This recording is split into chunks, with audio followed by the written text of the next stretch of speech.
All right. Hello, lovely ladies and mighty men, and welcome to A Feminine Touch God's Way. In today's episode, Jeshua and myself are going to be discussing some of our favorite books.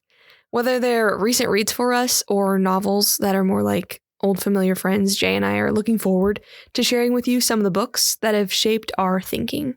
So from fantasy to theology, we're going to get just kind of a rough idea. You guys are going to get kind of just a rough idea of the books her and I enjoy. So let's turn the page. Hi, and welcome to A Feminine Touch God's Way, where I, Abbey Parrish, and my sister-in-law, Jeshua Parrish, discuss God's design for women in the family, the church, the community, the workplace, and so much more. We are so excited for you to listen in on our stories and experiences as we turn to the Bible and seek God's will for our identity as His daughters, so that together we can reap the blessings created within the biblical boundaries of womanhood.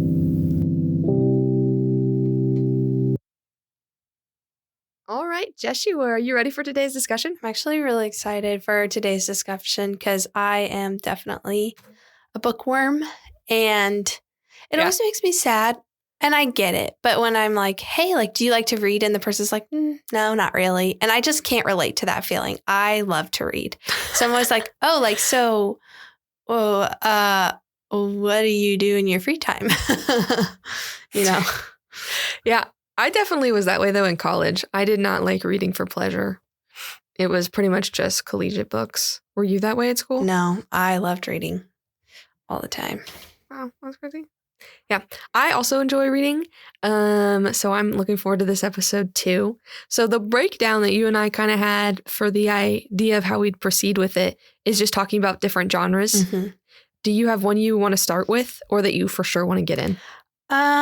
Okay, yeah, let's start with history because I love history. It's what I studied in college. Okay.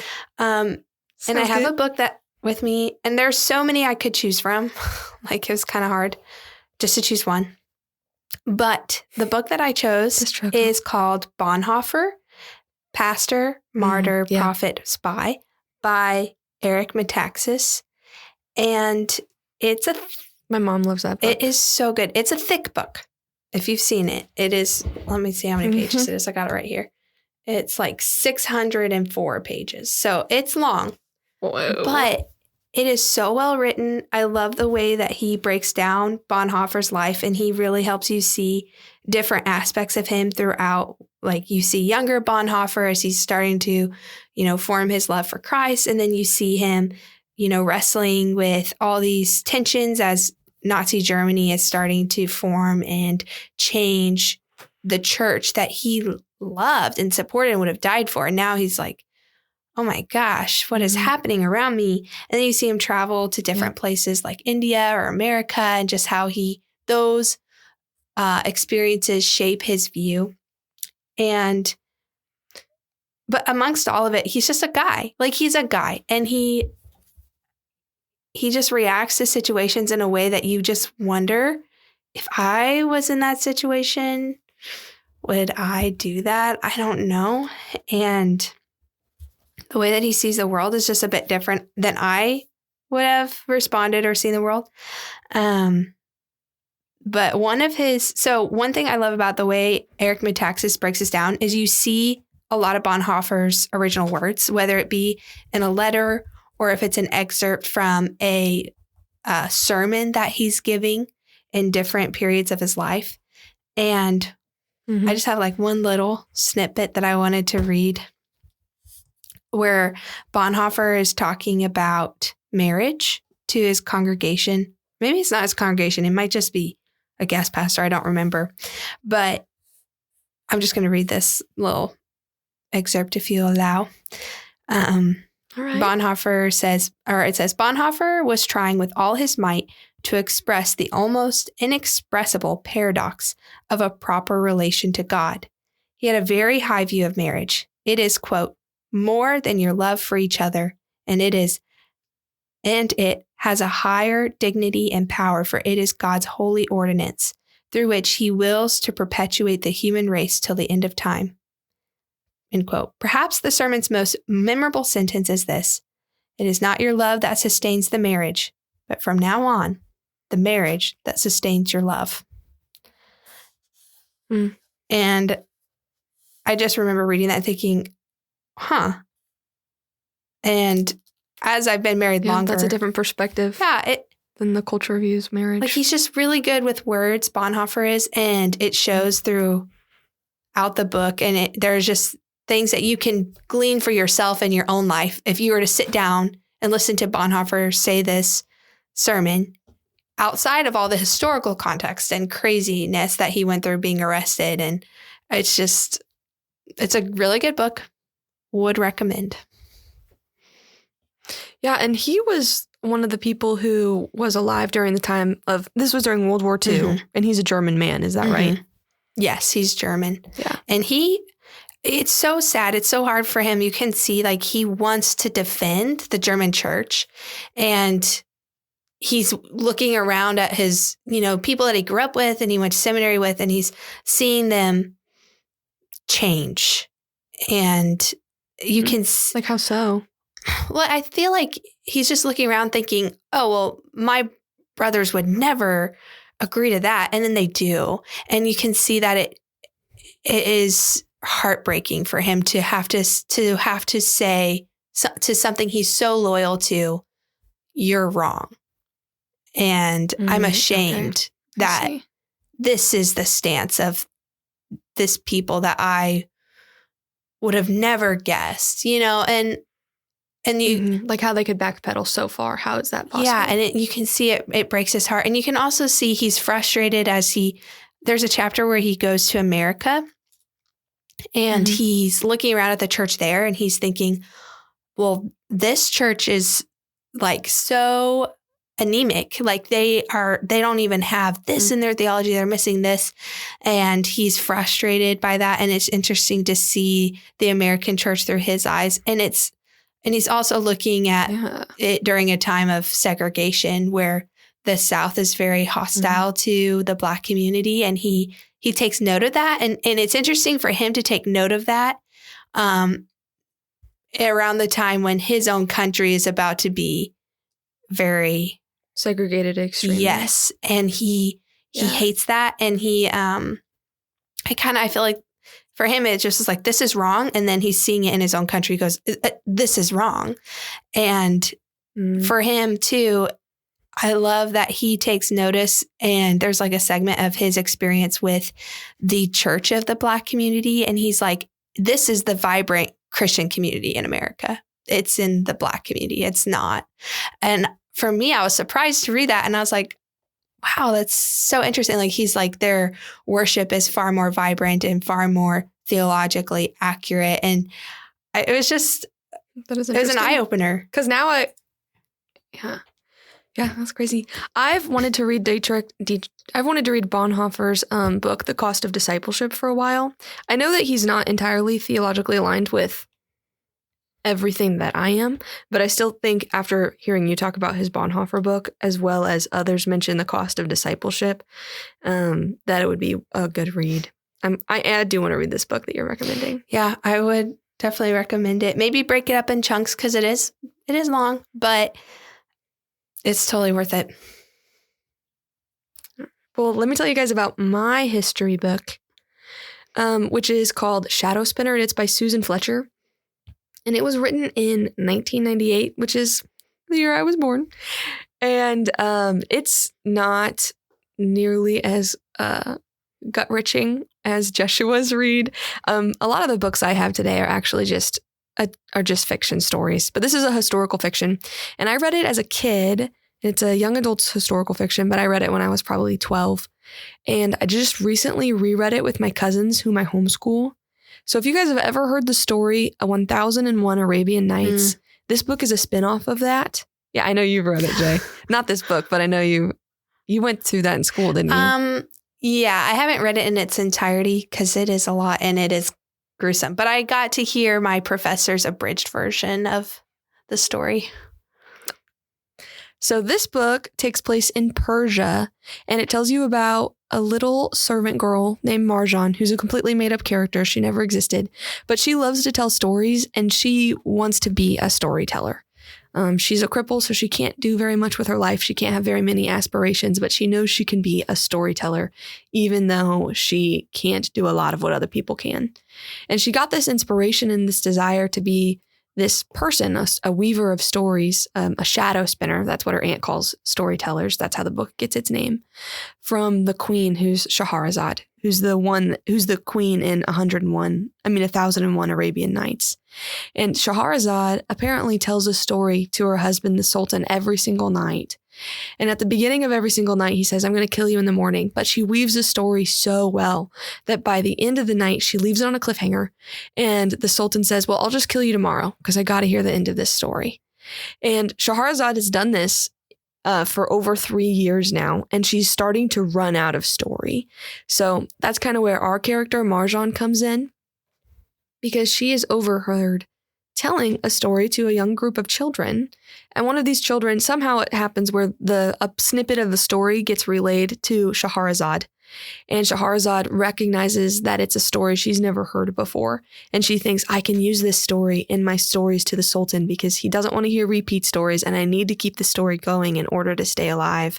So Scheherazade brings Marjan into the palace, and it's all about how Marjan helps Scheherazade not only cultivate stories, but also the way that they have to acquire this particular story requires a lot of hurdles you have to jump over.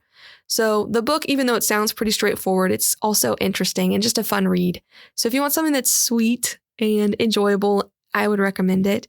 And the biggest themes in this book are forgiveness, because Marjan, the main character girl, kind of has a grudge against the person who crippled her, and then also overcoming adversity, because there are just so many things that happen in the book that make you think, wow, I would just give up now, but they overcome it. That's really cool. So the main character is a girl in your story. Mm-hmm. Yeah, and I think I actually mentioned this to you, Jay, whenever you were home over Christmas, but I read this book to my little cousins who are both boys, and they did not like the book nearly as much as I did because there were no boy characters. And they just couldn't relate. They're like, I am so ready for a boy to do something. Okay, that is such an interesting point, because even now as an adult, I feel like if there's not a character in the book that I can relate to, especially with fiction, it is really hard for me to enjoy that book. Do you experience that too? So yes and no. I guess it depends on why I'm reading the book. I don't necessarily need to relate to any one particular character. I just need to find moments in the book where I can think, wow, yeah, I've thought that before, or wow, I have not done as well as this character has done in this situation. And I can see how I would play out in this and see how my actions are different. And I like being able to see the contrast. So I don't necessarily need somebody who relates to me. I just like to be able to have moments and snippets where different characters are doing different things that I like. Gotcha. Well, there you have it. So do you have a genre you want to make sure we cover? Okay. I really want to talk about That Hideous Strength, which is my fantasy book. Okay. Tell me about it. Okay. Can I go first? Okay. So this book, for those of you who don't know, it was written by C.S. Lewis, and it was written in the 1940s. I think it was like 1945. And this is the book I most recently finished, so I'm the most excited about it. And it is so good. It was such a fun read. Kind of like what you and I were just talking about, Jeshua, of there wasn't a particular character in this book that I resonated with, but there were different points throughout the whole book where different characters were doing different things or not doing different things. And I thought, wow, there's definitely a part of myself in that, or wow, I need to be more like XYZ or less like ABC. So, like I said, I really liked this book, and I wish I could do a better job articulating why I enjoyed it so much, but I have kind of struggled to. I've told several people about this book, and I just never seem to do it justice. But it's just that whenever I read Lewis, it's like sitting down to a good meal, and everything in his book is just so artfully done, like the setting and the character development and the windows of thought where you get to see or read what the characters are thinking. And even the story interruptions where Lewis just randomly adds his own personal 2 cents into a situation, steps out of the story, tells everyone his opinion, and then steps back into the story. I just think it's well done. And I don't want to give too much of this book away because, Jay, I know that you're on the Ransom trilogy right now. So I just kind of want to give a short 30-second blurb, which is the book is taking place over the course of a couple of months, and it's following the lives of these 2 married people, Mark and Jane. And throughout the whole book, each individual in the marriage, so they get mixed up with 2 different kinds of people, 2 different crowds.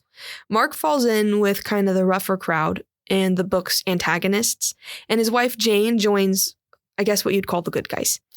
And the majority of the story takes place through the perspective of either Mark or Jane. Each chapter or every other chapter pedals back and forth between what's going on in Jane's life and then what's going on in Mark's life at the exact same moment.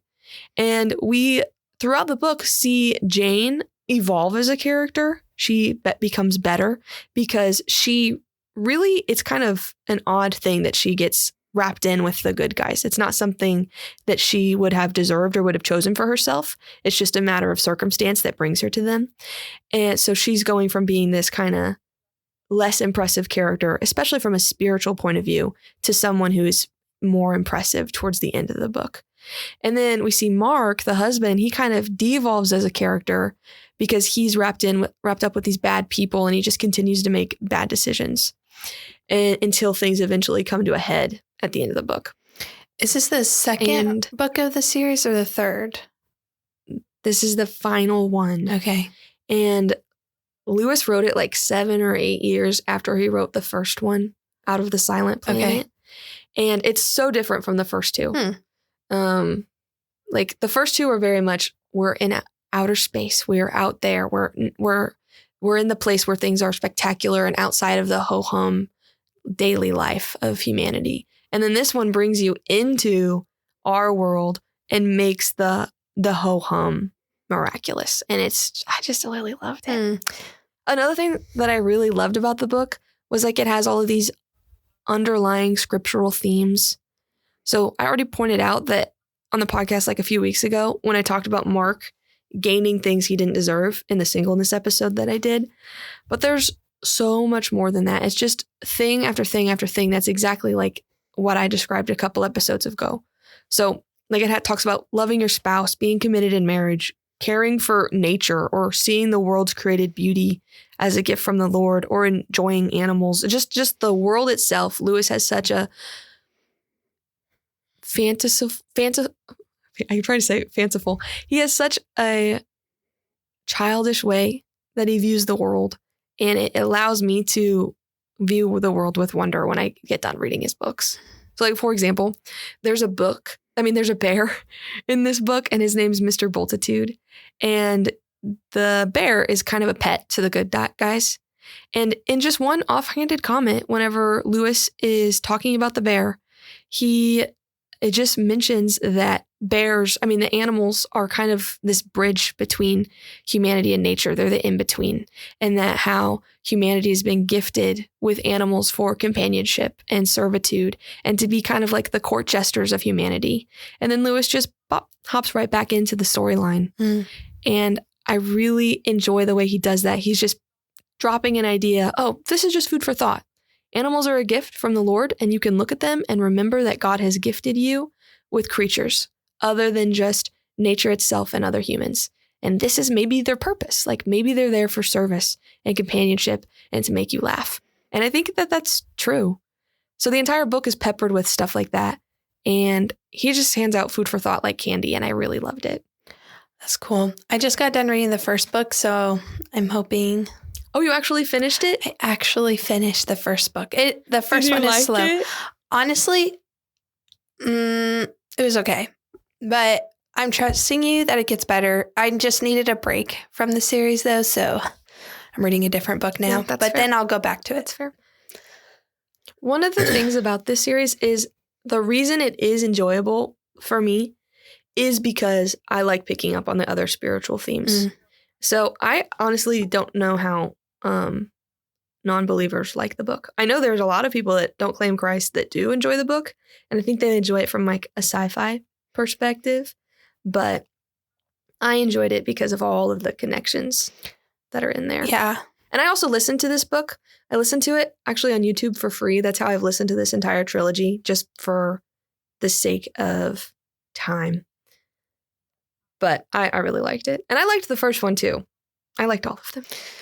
Yeah. Gabe really liked the first one just because he was like, this is crazy that Lewis could picture this much of the universe with knowing only this little information of his time and how he's put these things together. And I was like, yeah, I mean, that makes sense. That's true. So it's just, he liked it for that reason. And one thing that's kind of cool about that is because the book was written in the 40s before we'd done anything in outer space, well, anything impressive, I think, in outer space, Lewis is able to talk about space in a way that really is purely fanciful. He doesn't have the science that backs him up, so he's able to just think, oh, wow, space is full of light instead of darkness, or wow, this is maybe what Mars is like, or this is maybe what Jupiter is like. And I enjoyed that because it made me daydream about something I hadn't daydreamed before, because I've always as a kid been like, oh yeah, outer space is this. It's full of a bunch of rocks. And because I read Lewis's book, it caused me to just think of it differently. Not that it's actually that way. Like I don't necessarily think that there's Martians or other creatures out there, but just it was enjoyable to just think and ponder over the created world in a different way. Yeah. I think he did a good job of that for sure. And he just kind of took outer space and made it his canvas for a different world. Mm-hmm. And yeah, it's interesting for, I think, future readers like us where we know about outer space. So we're like, but this, but also he didn't know that. So you have to suspend your understanding for a second to enjoy it. And then it made me, at least the first book, made me think about just the purpose of creation and the possibility, because I mean, space is so vast that I don't know, maybe there is life out there. Like, who am I? I don't know that. God didn't tell me definitively one way or another. I don't think there's life out there. I don't know. But if there was, that would be within God's rights. So, yeah. Yeah, but then like, who would Jesus? Well, we could talk about it. What's your fantasy book? Okay, my fantasy book, I am actually pretty sure you've read it, is 100 Cupboards by N.D. Wilson. Oh, yeah. I read this book recently and per Gabe's recommendation, and I enjoyed it more than I thought I would because I'm not I'm learning. I used to be as a kid, but as an adult, I'm not as much into fantasy. Because I do think a lot of fantasy books are more so geared toward a male audience. Maybe that's just me, but I think that is more so the audience that they tend to pander to. This book, I walked into it knowing it's a kid's book and knowing, like kind of again, like suspending some of my expectations. And I think because I did that, I enjoyed it a lot more than I thought I would because... So set the bar low, guys, if you read it. Well, it's just not my cup of tea usually is why. But I found myself... So then why are you... Sorry, go ahead. I found myself enjoying the book because I think N.D. Wilson is just a great writer. And I appreciated the way that he articulated scenes and the way that he does a really good job launching you into a scenario through the main character's eyes. So like I said, I need to relate to the character. And the main character of this book is a boy. And I found myself picturing it as like, okay, what if this was Neo? Like, and he just does a really good job not blurring. I think sometimes when you read a book, the character's qualities, especially in children, can be blurry, whether they're a boy or girl. Like they might, it's a boy, but they respond in a way that a girl would. But Wilson does a really great job. Like the main character, he is a boy's boy.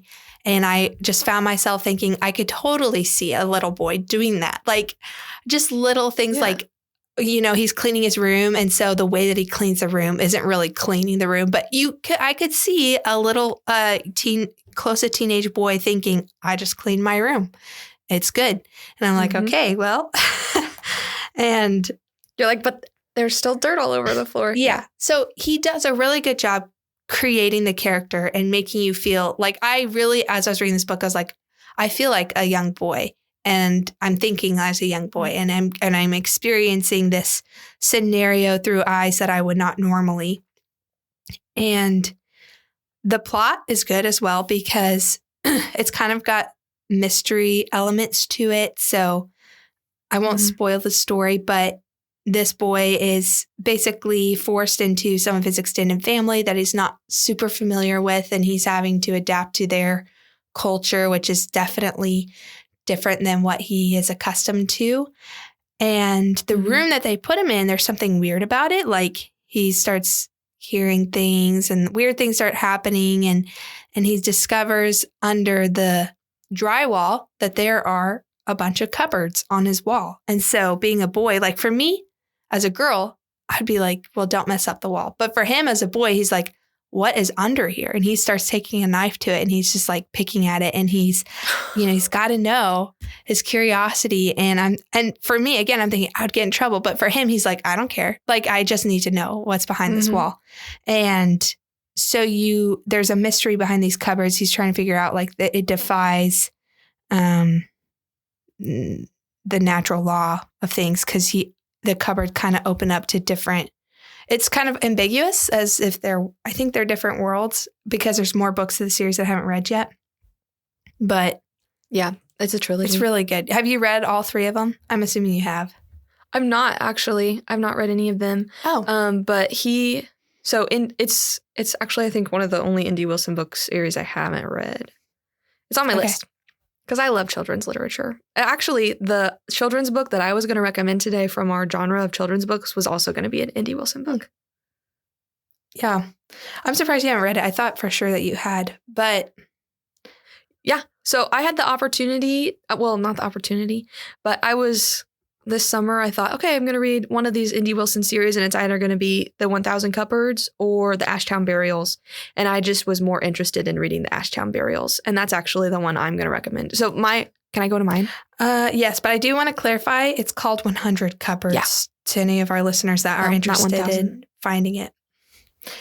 But yeah, go. So this is just a short blurb, but the children's book genre that I had recommended, because, it's a children's book series. I actually love children's literature, but I don't get to enjoy it as much as I used to because it's obviously for children, and just it's a time-consuming thing. But it's just a fun read. And similarly to what you talked about, Indy Wilson of the Ashtown Burials series does a really good job talking about the differences between boys and girls. And just kind of laying it out. In this series specifically, he has a boy character and a girl character. It's a brother-sister duo. And they kind of are put in a situation where they have to save their family from an evil force.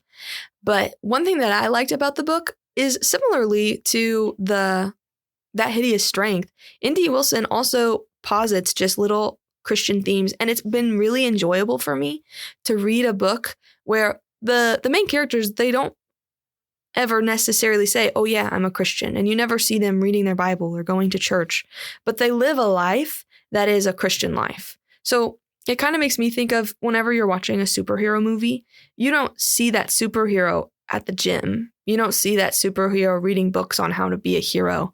But whenever you see them perform, you see that they're athletic and their body's been trained for the task at hand, or their mind has been trained to be able to make the right decisions and the right calls at the right time. And I think it's very similar in the way that he does this book is we have these 2 kids and they aren't necessarily, I wouldn't say, Christians in it, but they're surrounded by people who are. And the way I know that is because of the things that they'll say and the way that they'll submit to the Lord and the way that God is mentioned in the story too of we need to think the I don't know how if he's named as God in the book or if he's given like a special name for the series, like how Narnia gives the name of God to Aslan. But there's an acknowledgement of the triune God. And there's even a part where one of the characters is captured and thrown into prison and beaten, and he's an older man, and he gets thrown into prison with one of the kids. And the kid is like, oh my goodness, what happened to you? What should we do? We need to get out of here. And the kid is freaking out. And the older man goes, well, we're kind of in the shadow of death right now. And you know what we do? Oh no, I'm drawing a blank. But we're in the shadow of death right now. And we need to look to our Creator and pray that He would help us.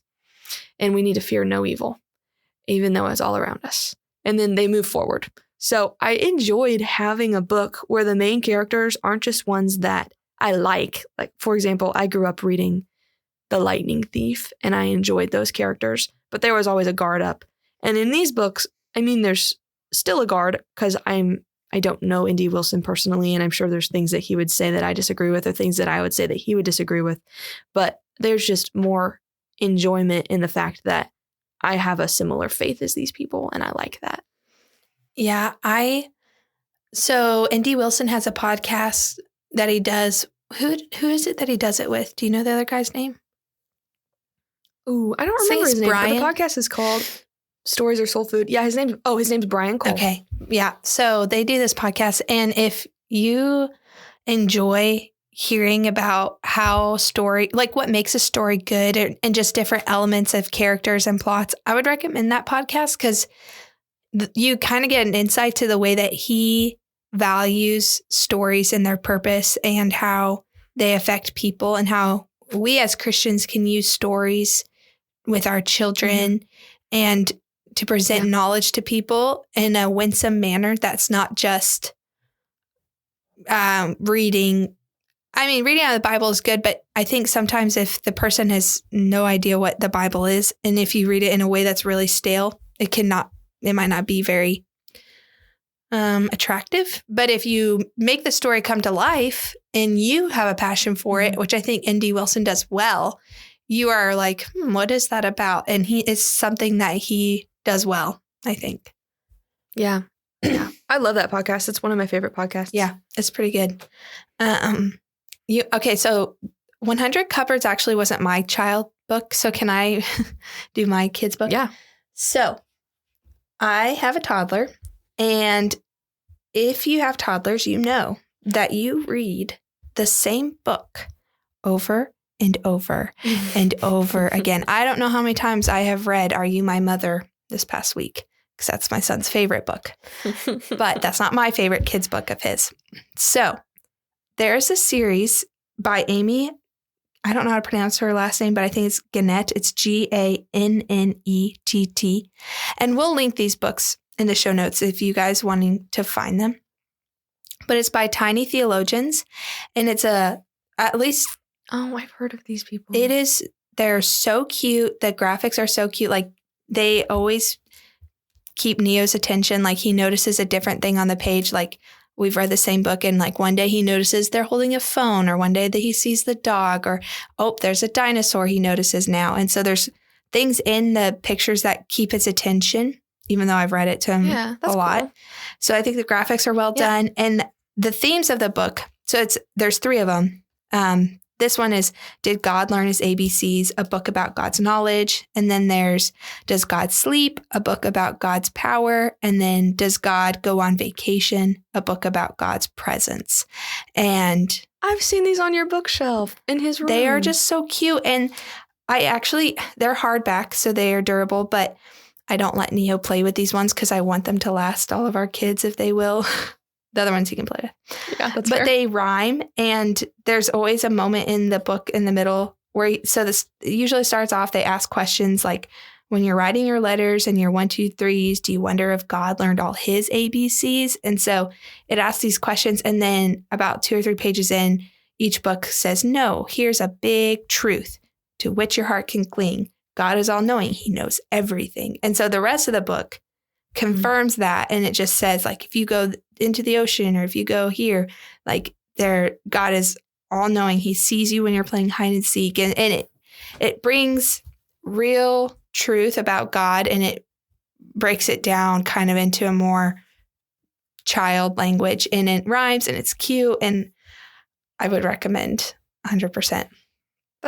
Were those gifted to you as a not a bridal shower, but a baby shower gift, or did you guys buy them? They were gifted to me by one of the pastors of my old church. His wife was like, "You'll love these," and I do. And I'm always a little skeptical when somebody gives me a Christian kids book, I guess, because sometimes it's way off base. Like I've honestly thrown away some just because I'm like that. That's not actually Christ's love, or that doesn't represent this accurately. Yeah. I think that's giving my child a false view. But these ones, I don't think do that at all. I think that they are pretty accurate and they are fun and they're cute. And I just would recommend them 100%. If you are looking for a gift, if you know somebody about to have a baby and you don't know what to get them these books because they are so cute. Noted. All right. Do you have the next one you want to jump into, or can I make? You choose a genre. Okay. This is my miscellaneous book, and I really want to talk about it, so I'm glad you let me choose. Do you want to go first or me? I don't think I really have a miscellaneous book, so how about you go? Okay. My miscellaneous book is a mystery, and I'm not really a super big reader into mysteries, but I enjoyed this one a lot. So it's called The Red House Mystery by Alan Alexander Milne, and it was written in the 1920s. And I read this book this past summer, 1 week during mowing season, and I enjoyed it immensely. Okay, as you can tell from the title, like I said, it's a mystery, and it's pretty much just purely a mystery. It's not a thriller, it's not a romance, so I didn't read it and have nightmares. It's just a kind of a whodunit, but it has a lot of artful twists in it that I appreciated. It's not just a Nate the Great type novel for adults. So, like I said, the book's written in the 20s, it takes place in the 20s, and it starts off in the home of this man named Mr. Mark Albert. And Albert has never really done anything very impressive with his life other than inherit a fortune. And he hosts these hoity-toity parties at his house for well-to-do people, but who are somehow well-to-do, but also down on their luck. And one thing I like about this book is that the author, Milne, keeps a really good pace throughout the entire novel. Things don't really move along too fast or drag too slowly, but the book simultaneously grabs your attention very quickly. So for instance, within the first few pages, just like I think I'm 4 pages in, and we find out that the victim has already died in the red house, so Albert's house, and there's a young man named Anthony, I think his name is Anthony Gillingham, but he's happened upon the body right at the same time that the police are showing up at the house and all of Mr. Albert's guests are showing up at the red house. And Anthony, who is this main character and he's a young man, he's described as kind of being this European traveler who's exceptionally bright, but he's never kept a job. And the reason for his constant unemployment is because he masters every job he's done in a matter of months. And then he gets so bored, he just moves on to another job in another town and kind of resets his life. Not in a sneaky way, but in a, well, that was fun while it lasted until I got too good at it. So whenever we meet Anthony in the book, he's in between jobs and he stumbles upon the red house, which is containing this mystery that needs to be solved. And Anthony kind of puts 2 and 2 together. And in that moment, as soon as he sees kind of what's going on, he decides that his next job is going to be him as a private detective. And the book is, so the entire book, you have this amateur detective who's wickedly smart trying to solve a crime before the police and before the killer can either strike again or get away. And the book is just so creative and tasteful. And one thing that I liked about it is that the mystery wasn't so outlandish that I couldn't follow along and make up my own guesses of how the story might end. So I've read Sherlock Holmes, which I also really enjoy, but the connections that Holmes makes are really out there sometimes. Have you ever read Holmes? Yes, I have. Not a lot, but. Okay.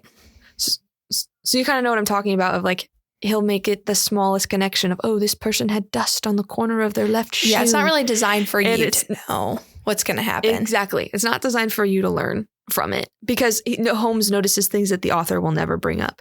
But this author, Milne, he does a good job of bringing up the things just naturally in the story, but it's enough for me to think, oh, I wonder if that's significant. And sometimes it was and sometimes it wasn't. And I couldn't guess the ending. It still was too good for me. But I guess some of the things that happened and it really made me feel smart. And Another thing about this book, and I haven't put this part to the test yet, but I think it has a fair level of rereadability. And I think that says something for a mystery novel because the story goes beyond just unmasking the culprit and addresses like the story actually being told well. Yeah. So that's my miscellaneous novel / mystery. And also, Jay, if you're not convinced that you should read this book, let me tell you, I'm going to tell you something that you are going to be surprised by. So you have already read books by A.A. Milne and liked them. I have. And there are movies, yes, and TV shows based off of characters from another one of Milne's series. Can you guess who it is? No, I don't even recognize that name. Yeah, I didn't either until I did a little bit of research into it. He's the guy who wrote Winnie the Pooh. Oh, he's the author of Winnie the Pooh? Yeah. So yes. Isn't he a psychologist? I don't know if he's a psychologist or not. He might be. But he basically wrote this book 4 or 5 years before Winnie the Pooh came out. And he just wrote it for fun. He's like, I like mystery novels and I like amateur detective type stories. And I'm going to just try it. And my dad kind of asked me to write a story like this, or my brother or something like that. So he just wrote it. And it was before he had his big break. And then 4 years later, Winnie the Pooh comes out and he never looks back.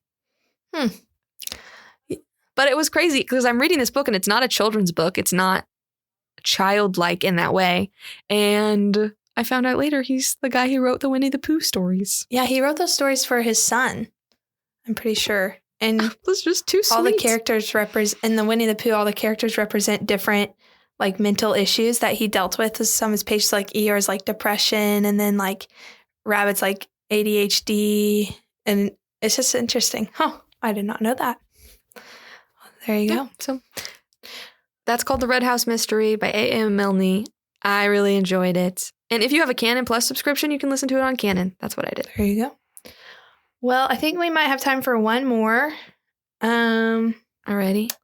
Okay, I think I'm going to share this book that really impacted me this year. And it's pretty popular, so our listeners might know about it. I think I might have mentioned it before. But it is The Gospel Comes with a House Key. And this book has really, I think it is incredibly difficult for an author to write a book that makes the reader actually change the way they do something. And I have changed some of my philosophy and practices after reading this book. And I think that's just a nod to Rosaria Butterfield, the author, of her ability to be winsome. She uses her own experiences and she writes them in a very easy to read manner to help the reader see the benefit of using their home for a tool for the gospel.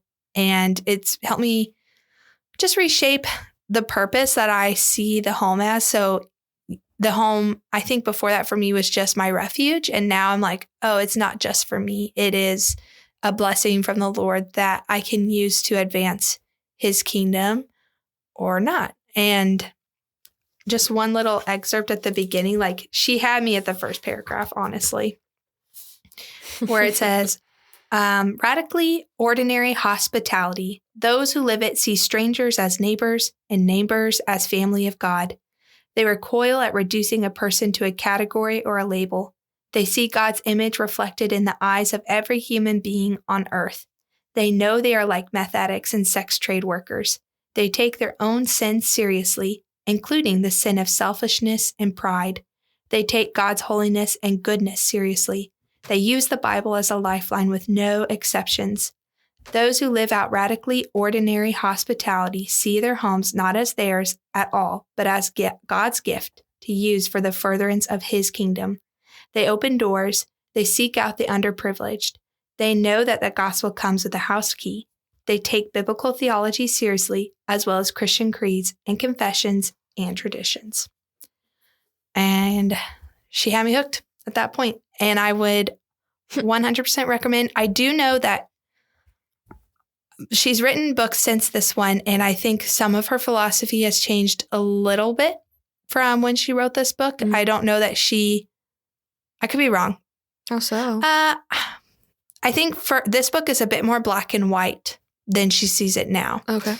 So I And for me as a reader, there was... Do you like that? Or is that something that you're like, ooh? Well, I remember reading it and thinking, I think that might be a little unrealistic, or I don't know if I agree to that extent, because it's the extreme. Okay.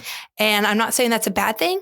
And I also don't think it's maintainable for every situation. But I think reading her work since then and hearing what she has said, I think her philosophy has changed a little bit. And I don't think that's wrong. I think that's human. And I appreciate that down to earthness. But I'm just letting our listeners know that walking into the book that I don't know that she is to this level anymore.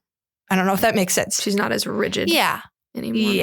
And not so black and white. But I think that's all we have time for, unfortunately. I had more books, but I guess we'll just save it for another day. If you guys liked hearing us talk about books, let us know in the comments, and we'll be sure to keep you updated on the books that we're reading as we go throughout the year. Yeah, ladies, let us not grow weary of doing good. For we know that in God's timing we'll reap a harvest of great reward if we do not give up.